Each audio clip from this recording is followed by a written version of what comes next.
Hi, my loves. Welcome back to the Starscartel channel. If you don't know, I am Star. Please do not mind my silly husband.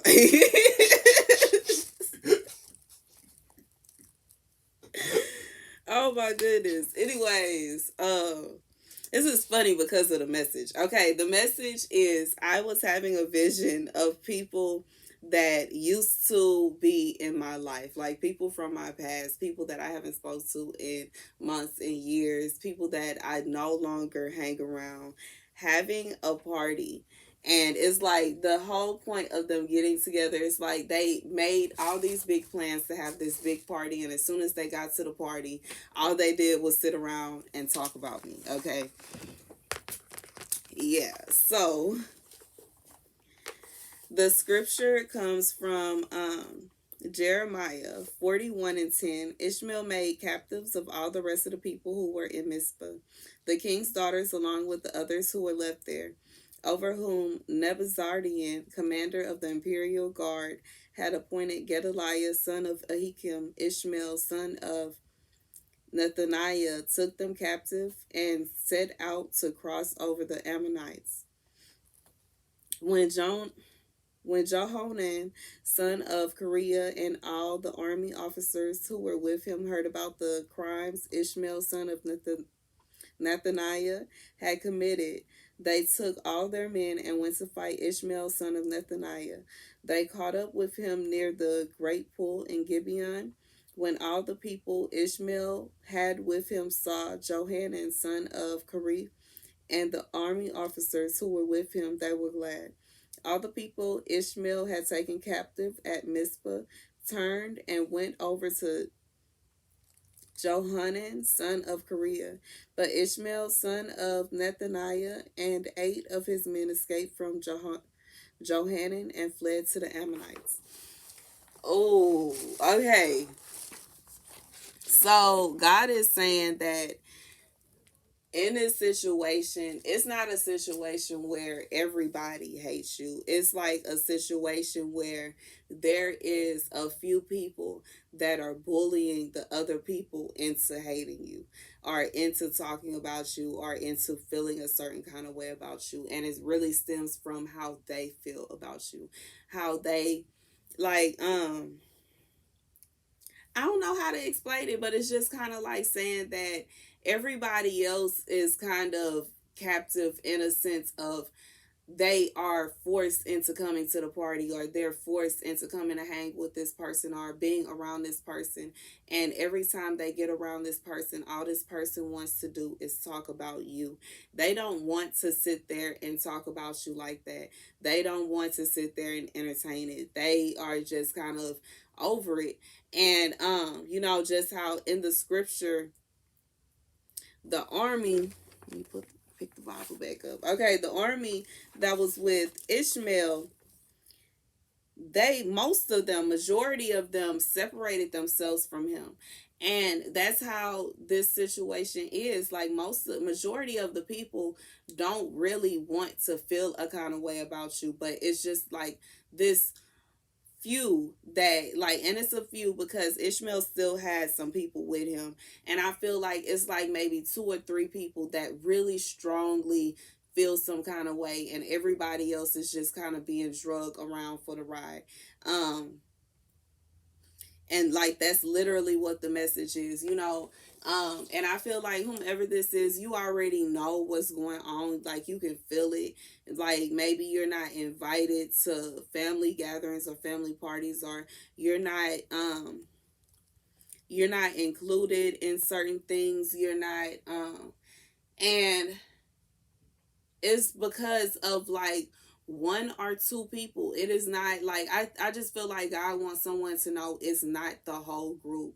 Like you're grouping everybody together, and it's not fair to the people that aren't really feeling that way. And regardless if the few people that do really feel that way about you, like they have some kind of big lie that they have been telling for years.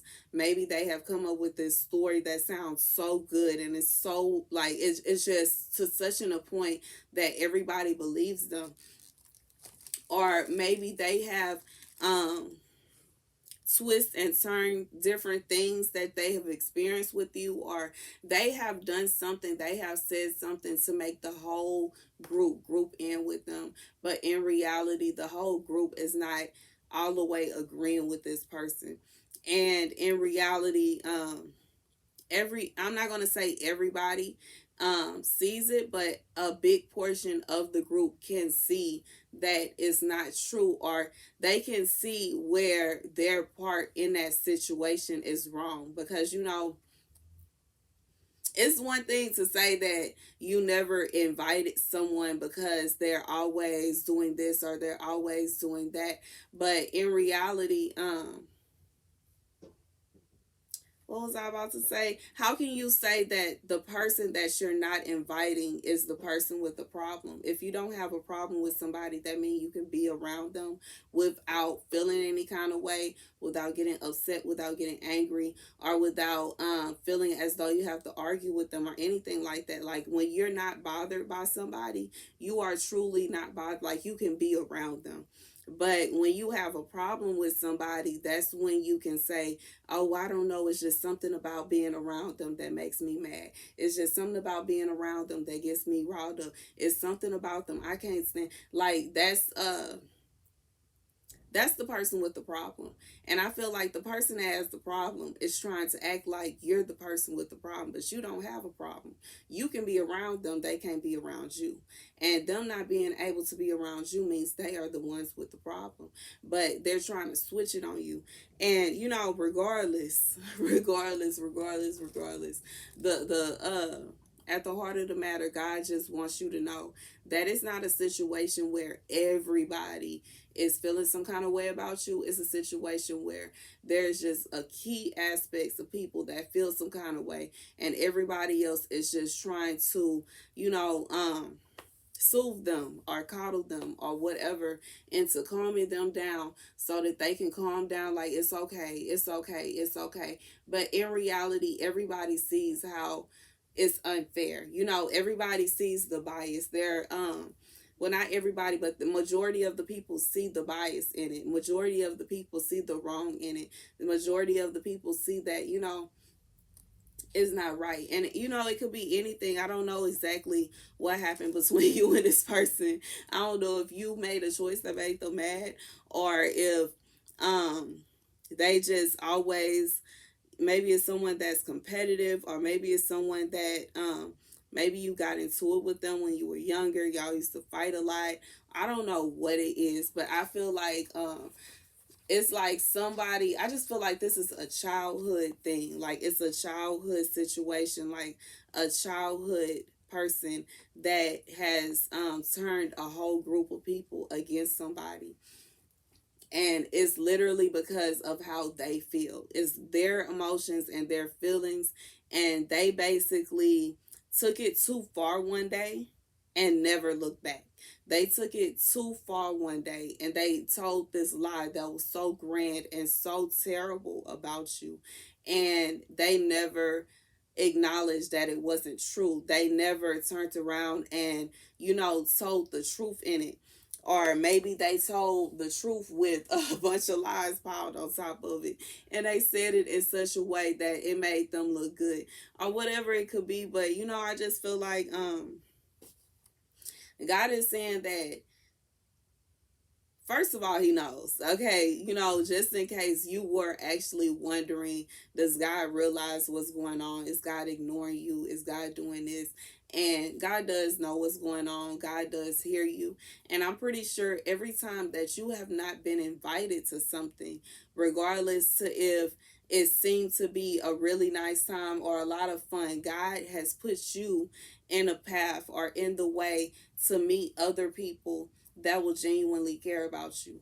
To meet other people that are not going to sit around and try to take sides, and to meet other people who are mature, And I just feel like it's not even a bad thing. Like, I feel like it's not a bad thing. If you, everything happens for a reason. And maybe this was allowed to happen so that you could be separated from them. Because, like, sometimes God does not want us to be around certain people. And it's because sometimes they have negative attributes that will rub off on us, especially something like this, because this is like mean to deliberately not invite somebody somewhere, or to deliberately throw parties and take out time. Like, it's basically like throwing a let's talk down on such and such party. We can't stand such and such so much that we're gonna take out the time, effort, and energy to throw a whole party. We bringing drinks, we bringing food, we got games going, and we're gonna talk about this person all night long. Do you know how miserable? Like, you gotta that is crazy. But I just feel like God is saying, like, he knows that it's hurtful, and he sees what they are doing. He sees where it's coming from. He sees their reasoning. Okay, he sees why they have told themselves that it's okay for them to do what they are doing, and it's not. And just know that God is handling this situation. Understand that everything happens for a reason. And even though you feel like you missed out on certain things, God is saying you did not miss out on anything. You actually were redirected to where you needed to go. That's the message. Thank you guys for watching. Be sure to like, share, and subscribe.